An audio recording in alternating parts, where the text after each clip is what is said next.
பழைய காயல் பஞ்சாயத்திற்குட்பட்ட ராமச்சந்திராபுரம் கிராம மக்கள் தூத்துக்குடி திருச்செந்தூர் தேசிய நெடுஞ்சாலையில் மறியலில் ஈடுபட்டனர். 10க்கும் மேற்பட்ட கிராமங்களில் கடந்த 5 நாட்களாக மின்சாரம், குடிநீர் விநியோகம் செய்யப்படவில்லை. சாலைகள் பழுதானதோடு தொலைத்தொடர்பும் தடைப்பட்டுள்ளது. இந்நிலையில் தேசிய நெடுஞ்சாலை வழியாக சென்ற MP கனிமொழி தங்கள் பகுதியை வந்து பார்வையிடவில்லை என்று கூறி கட்சிக் கொடியுடன் வந்த வாகனங்களை தடுத்து நிறுத்தி மக்கள் போராட்டத்தில் ஈடுபட்டனர்.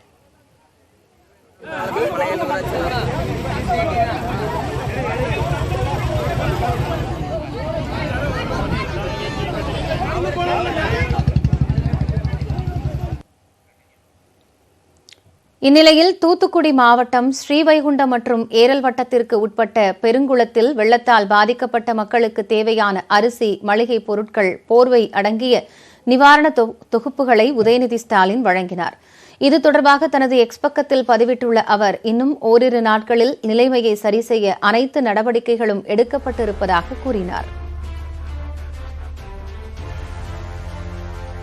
தூத்துக்குடி மாவட்டம் முத்தையாபுரத்தில் வெள்ள நீரால் பாதிக்கப்பட்ட மக்களுக்கு உரிய நிவாரணம் இதுவரை கிடைக்கவில்லை என்று அப்பகுதி மக்கள் குற்றம் சாட்டியுள்ளனர்.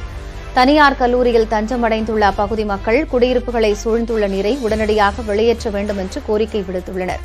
இந்நிலையில் புரோ கபடி தமிழ் தலைவாஸ் அணியின் நட்சத்திர வீரர் மாசானுமுத்துவின் வீடு முற்றிலும் உருக்குலைந்த நிலையில் இன்று போட்டியில் பங்கேற்கும் மகனுக்கு அவரது தாய் உத்வேகம் அளித்துள்ளார்.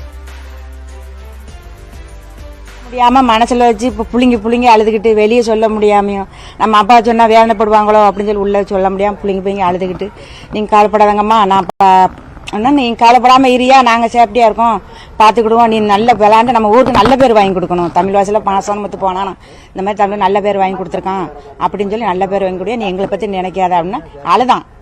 அதை பேசும்போது அழதையா, நீ அழக்கூடாது, நீ நல்ல மாதிரி போஸ்ட்ல இருக்க, நீ அழக்கூடாது, நாங்க பாத்துக்கிடுதோம், சேஃப்டியா இருக்கோம், பாத்துக்கிடுதோம். குழந்தைகள்லாம் ரொம்ப கஷ்டப்படுறாங்க. எந்த ஒரு அடிப்படை வசதியுமே இல்லை. கரண்ட் இல்லாம சின்ன பிள்ளைலாம் தூங்குறதுக்கு எதுவுமே இல்லை. வேற அவங்களுக்கு தேவையான பால் வசதி எதுவுமே கிடைக்கல. கடையில் போய் கேட்டாலும் எதுவும் இல்லை, ஜாமான் இல்லை, அது இல்லைன்றதாங்க. சின்ன பிள்ளைகளுக்கு தேவையான வசதி எதுவுமே இல்லை, கிடைக்கல. கனமழை வெள்ளத்தால் தூத்துக்குடி பழைய துறைமுகம் உள்ளிட்ட 7ற்கும் மேற்பட்ட கடற்கரை பகுதிகளில் நிறுத்தி வைக்கப்பட்டிருந்த மீன்பிடி படகுகள், கட்டுமரங்கள் சேதமடைந்தன. மோட்டார் இயந்திரங்கள் மழையில் நனைந்து சேதமடைந்ததோடு மீன்பிடி வலைகளும் கடலில் இழுத்துச் செல்லப்பட்டுள்ளன. அந்த ரோட்டு தண்ணி பூரா அவளும் இங்க வந்துதான் கடற்கரை பைக்கு வந்தா எங்களுக்கு கொஞ்சம் அரிச்சு, எங்களுக்கு பைப்பர்களை கொஞ்சம் இதாகி பைப்பர் பிறண்ட காரணம். பைப்பர் எங்களுக்கு பிறண்டு ஒரு பைப்பர்லாம் உடஞ்சி போச்சு.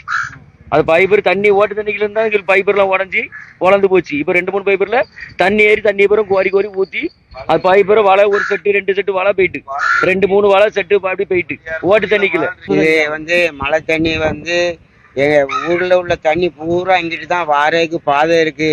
மழை தண்ணி எங்களுக்கு ரொம்ப சேதாரமா ஆகி போச்சு. இந்த இடமே பெரிய கான் மாதிரி ஆயிட்டு ஒரு 3 பைப்பர் தாந்து போச்சு. ஒரு 4-5 பைப்பர்ல இன்ஜின்லாம் பழுதாகி போச்சு. ஒரு 4-5 பேருக்கு வலையே போயிட்டு அது எங்க போச்சுன்னே தெரியாது. மீட்பு பணிக்கு வேண்டி எங்க கடைக்காரில இருந்து நாங்களும் எங்க சார்பா இருந்து கொஞ்சம் பைப்பர்கள் போயிருக்கு. அவங்க எல்லாம் எதையும் எதிர்பார்க்காம தான் போயிருக்காங்க.